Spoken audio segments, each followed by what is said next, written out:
The Kobalt Tools 500 on Fox is sponsored by Lowe's for all your home improvement needs. Lowe's, let's build something together.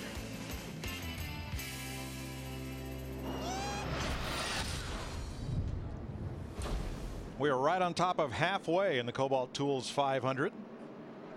What position's Digger running in? He's still trying to dig himself out of the hole we got in earlier. That's it. First in the hearts of kids everywhere. That was cartoon was a mixture of Talladega Nights and George of the Jungle today. It was pretty interesting. Getting set to go back to green with Kurt Busch in command of this race. 118 laps he's been out front. Carl Edwards has led 23. Clint Bowyer right behind Busch. Jeff Gordon, Jimmy Johnson, Carl Edwards, and the other lead lap cars are Mark Martin, Brian Vickers, Denny Hamlin, Martin Truex, and Dale Earnhardt Jr. Everybody else one or more laps down as we go back to green.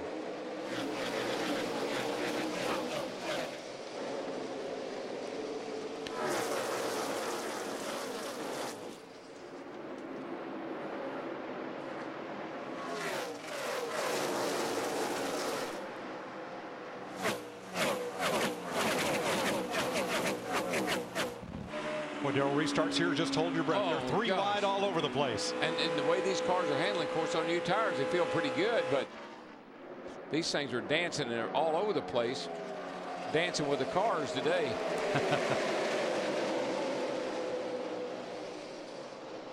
You know, a guy that just moved into second place, that 24 car, Jeff Gordon, just drove by Clint Bowyer. Remember, he was one of those cars fighting to get back on the lead lap not that many laps ago. I believe that 24 car is going to be a player before it's over with. And in fact, his teammate Jimmy Johnson, the 48, he just went by Bowyer as well as Carl Edwards in the 99. That's going to kick Bowyer all the way back to 5th spot. Bowyer's car seems to run better after they run a little while, unlike a lot of these cars. His seems to get a little bit, maybe it doesn't get any better. It just doesn't fall off like some of the others does. This is a wad of cars right here. The only lead lap cars that are still in that pack right there, Denny Hamlin in the 11, and you saw Martin Truex Jr. in the 1. In fact, we're riding with Denny Hamlin, looking over at David Reagan, who is actually 3 laps down in the 6. Reagan has been absolutely about to wreck. Third place at stake here. Jimmy Johnson, Carl Edwards. Boy, the battles they've had on this racetrack. All the way to the end, they've had battles. Just you and him. What happened to Clint Bowyer backing up there, Dick? Well, before that round of pit stops, Clint Bowyer had told his crew what he wanted them to do, and he said, no matter what, don't hurt the car going off the corner. Guess what? The car going off the corner. Bingo! Did I ever tell you about what annoys a driver? On several occasions. Let's get some strategy from the 10th place car. Here's Matt. And Dale Earnhardt Jr.'s crew chief, Tony Eury Jr. He was complaining about a brake vibration. You worked on the left side. What'd you do, Tony? We had to come in and tighten the wheel up. I mean, it basically left the wheel out, loose there. So it's unfortunate, but, with the new rules that we have this year and it being a little longer, it's pretty tough on the tire changers to make sure that those are loose, especially with the glue and stuff. But, we're going to be all right. We might have to put another spacer on it to take care of it. But, the biggest thing right now is just get the car tightened up where it can go. They added one wheel spacer, Larry Mack, on the left rear on that stop. They thought it was the right rear, and Tony Eury Jr. spotted it right from on top of the pit box what the problem was. I think I don't know if Jeff Hammond down in the garage here has the new stud length that NASCAR has mandated this year. They've made them go to a longer wheel stud, and it's really messing up the timing of the tire changers. They've been used to kind of zip, zip, zip, zip. They kind of had a timing in their mind, and you got to stay on a little bit longer this year. Yeah, just think back to all the loose lugs, loose wheels we had last week at Vegas. Now we're riding with Casey Kane. We've been watching him He started in the 13th position, but he was one of the cars that fell victim to that caution that came out right in the middle of green flag pit stops back around lap 66 to 73, right in there. He's got a good enough race car, I think, running the top 5. He just needs a caution to get that lap back. Yeah, he was actually gaining on the leader there just before that caution came out. I thought he was going to drive up and get back on the lead lap by himself, but then the caution flew.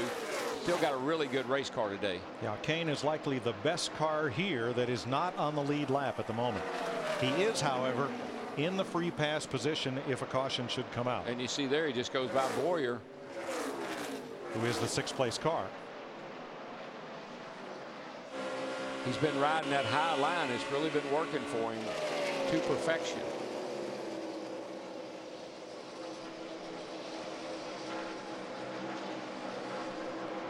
This is a wad of cars right here, but I'm going to tell you what, there's a couple of cars in there, especially one. That's 71 car of David Gilliland. This is a single car operation. They do buy their cars from Richard Childress Racing. They get their motors from Earnhardt Childress Racing engines.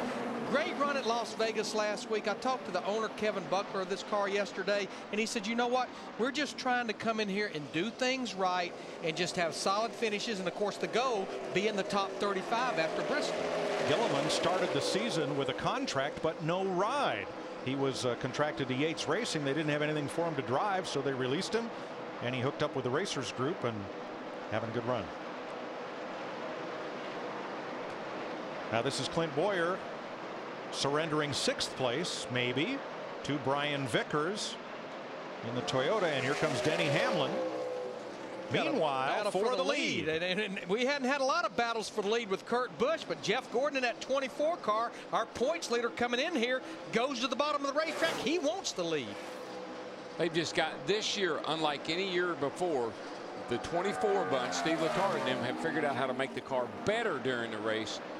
When they need to make the right changes, they're doing it this year.